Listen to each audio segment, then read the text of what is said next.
They poured wine on him, called him unworthy, laughed as $800 million slipped through their fingers like spilled water.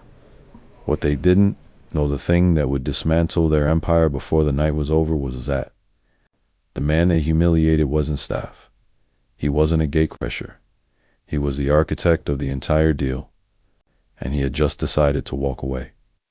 3 hours earlier, Jamal Rivers had stepped into the Heian Grand Ballroom like a shadow slipping through a crowded room. He wore a navy suit cut to precision, a neat fade, and a simple steel watch that caught the chandelier light only when he chose to let it. Nothing flashy, nothing that begged for attention. He'd spent years mastering the art of being overlooked, and tonight he leaned into it. Let them guess, let them assume. Assumptions were fragile things, and he knew exactly how to break them. The ballroom was a masterpiece of manufactured prestige. Crystal prisms hung from vaulted ceilings, scattering fractured light across ivory tablecloths. A string quartet played, something elegant that nobody actually heard beneath the clink of glasses and the low hum of curated conversation. The air smelled of aged wine, truffle butter, and expensive perfume. Every phone was out, screens glowing. Like fireflies, guests desperate to prove they belonged where the real money moved. And at the center of it all, spinning on every projection screen, was one logo: Hale Quantum Systems. Their rumored $800 million partnership with a mystery investor was the only thing anyone cared about. Staff whispered about it in the service corridors. Executives bragged about it over lobster. Nobody knew the investor's name. Nobody knew he was already in the room, standing near a marble pillar, watching it all unfold with quiet patience. Security had already tried to turn him away at the entrance.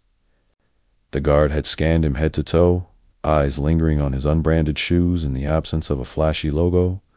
"You were catering, sir?" Jamal had simply smiled, reached into his breast pocket, and pulled out a matte black invitation sealed with silver wax. The guard's posture shifted instantly. He stepped back, muttering an apology, but the damage to Jamal's evening had already begun. Inside, the same energy followed him like a shadow. 2 women in sequined gowns parted there, clutches as he passed, as if his presence might contaminate their silk. A man in a peak tuxedo cut him off at the bar, chuckling. "Staff first, right?" Jamal didn't argue. He just stepped aside, ordered a glass of still water, and waited. If tonight went according to plan, explanations would be unnecessary. The host tapped a microphone. The room quieted. "Ladies and gentlemen," he announced, voice echoing off the gilded walls, "welcome to the Hale Quantum Systems Gala. Tonight, we celebrate a historic partnership. $800 million. A contract that will reshape the city, the market, and possibly the future." The greed in the room thickened like humidity. Eyes gleamed, shoulders squared, and then she appeared. Vanessa Hale glided onto the stage, in a gold dress that seemed woven from the very light around her. She waved like royalty, lips painted in a sharp crimson line. Beside her stood Richard Hale, CEO, patriarch, and the public face of an empire built on optics. Everyone watched. Them. Everyone except the man who held the pen that would actually sign the deal. Whispers started before Jamal even took a step forward. People clocked him from the corners of their vision, nudging each other like he'd slipped through a service door. A server passed with a tray of Bordeaux, and a guest leaned toward her companion. "I swear that guy keeps showing up where he shouldn't. Probably security or catering, trying to look the part." Her friend laughed behind a gloved hand. "Cute? Suit, though. Cheap, but cute." Jamal ignored it. He moved through the crowd with measured steps, hands relaxed in his pockets, eyes steady. The carpet swallowed the sound of his shoes. He watched the stage from a distance, jaw set, breathing even. Vanessa spotted him first. Her smile didn't just fade, it sharpened. She whispered something to Richard. His brows dropped. He stepped, off the stage with practiced charm and walked straight toward Jamosa. Richard said, his voice smooth but edged with condescension. Are you supposed to be standing here? He reached out and tapped Jamal's sleeve, expecting him to flinch. Jamal's voice was quiet, unhurried. I'm fine. Just observing. Richard chuckled. Observing. Right? He snapped his fingers at a passing server. Get him a towel. Looks like he's sweating through that budget fabric. A few guests turned. One muttered loud enough to carry. Who led him into VIP? Then Vanessa approached, heels clicking like a metronome. She plucked a glass of red wine from a tray without looking at the server. Her eyes dragged over Jamal from head to toe. You know, sweetie, she said, voice dripping with false sweetness, if you needed work tonight, you could have just asked. Pretending to be a guest isn't your lane. Jamal said nothing. His calm unnerved them. Vanessa stepped closer, lifting the glass. Go take this to table 3. They're waiting. She pushed it toward his chest. When he didn't take it, her smile vanished. Seriously, do your job. Richard grabbed the glass from her hand. Allow me. He raised it like a toast, eyes scanning the crowd. One less confused worker ruining the evening. And then he tilted it. The wine hit warm and sharp. A dark splash bloomed across Jamal's navy lapel. A few drops slid down his collar. The room held its breath. Someone gasped. Another voice whispered, Damn, he actually did it. Phones rose. Screens lit up. Vanessa laughed, soft and satisfied. Maybe now he knows his place. Jamal wiped his jaw with 2 fingers. Slow, deliberate, he adjusted his cuff, straightened his spine, and walked toward the exit without a single word. A server murmured as he passed. That man walked out like he owned the building. Nobody believed it, but the hallway outside was suddenly cooler, quieter, as if the room itself had exhaled in relief. Jamal moved with steady steps. His fingertips brushed the damp fabric of his jacket. He exhaled once, quiet and controlled, then pulled his phone from his pocket. The screen cast a pale glow across his face. He tapped a single contact. It rang once. A voice answered immediately. Ready for instructions, sir? Jamal's tone was low, even. Pull the offer. Lock every channel. Freeze the accounts. Announce it now. Understood.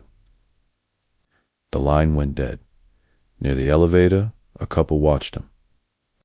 The woman whispered, That's the guy they just drenched. He didn't react. The man shook his head. Rich folks never expect the quiet ones to bite back.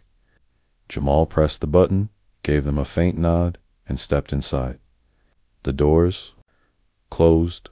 The elevator hummed. His reflection stared back at him, steady eyes, calm jaw. He checked the second message. Ligo had already confirmed. The machinery was moving. When the doors opened, the lobby was already shifting. Guests spilled out. Phones buzzing, voices rising. Someone recognized the wine stain. That's him. Another voice near the bar muttered, I swear something's off. You don't walk like that unless you're somebody. Jamal stepped into the night air. It was cold enough to sharpen his thoughts. A valet rushed forward. Jamal lifted a hand. Walking is fine. The valet hesitated, then stepped back. Behind him, the ballroom's music swelled in, then cut off mid-note. The lights flickered. The host froze on stage, smile cracking. A man in a gray suit hurried through the tables, phone pressed to his ear, face draining of color. He whispered to the host. Richard's voice cut through the sudden silence. What's going on? The host swallowed. The signing is suspended. The room erupted. Chairs scraped. Voices overlapped. Suspended. For what? You don't freeze an $800 million deal at a gala. Vanessa's hand trembled. Who gave that order? The host's voice shook. It came from the top.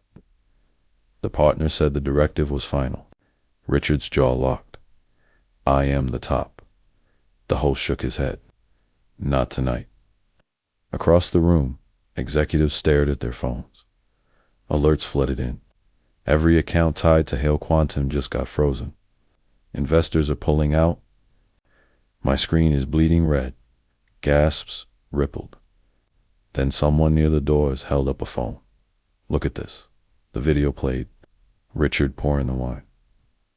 Vanessa smirked. Jamal's silent exit. The caption, they humiliated a man they thought was staff. He walked out like he owned the place. Vanessa grabbed Richard's arm. Fix it. Now. He snapped. I don't even know what broke. Her. Voice cracked. Someone did this on purpose. A new alert flashed on the main screens. Hale, Quantum Systems contract terminated. Richard blinked. Terminated? No warning? No negotiation? A board member stormed forward, face pale. This is catastrophic. Do you know who you offended? Richard barked.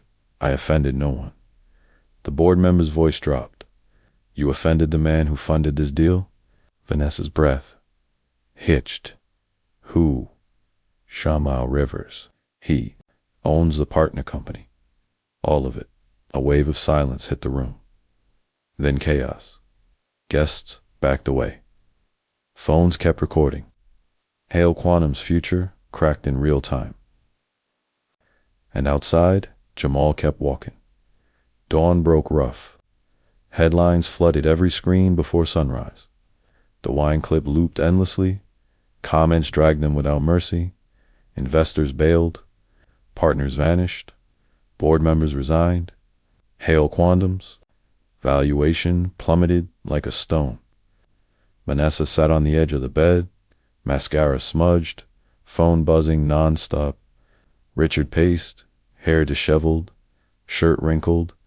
Every call ended the same. We're out. Don't call again.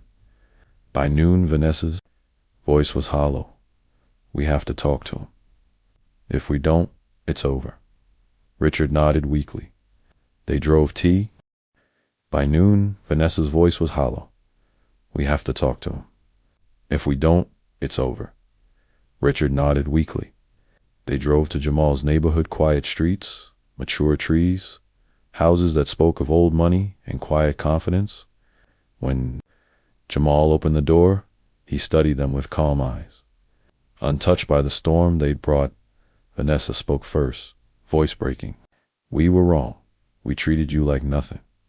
Please let us fix this. Richard added, shaky. We lost everything. Just give us a chance to talk. Jamal stepped aside but didn't invite them in. His tone was soft, absolute. You didn't lose everything today? You lost it the second you decided a person's worth depended on how they made you feel. They stayed silent. He continued, you built a world where disrespect had no cost. Now you're paying the bill. Vanessa wiped her face. We didn't. Know who you were? Jamal's eyes didn't waver. That's the problem.